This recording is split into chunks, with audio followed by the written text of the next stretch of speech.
jantın stiklərin, aboyun stiklərin bitirmək üçün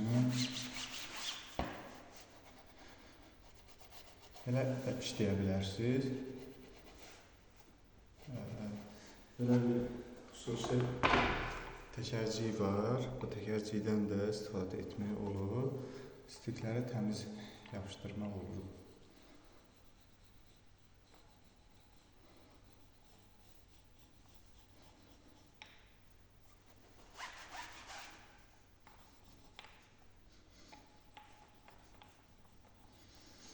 Bəzən aboylarda ağ aboylar olduğuna görə islanır aboyun o stik hissələri. O rəngləri biraz qaralmış fason olur və quruyandan sonra təmiz iz görünür.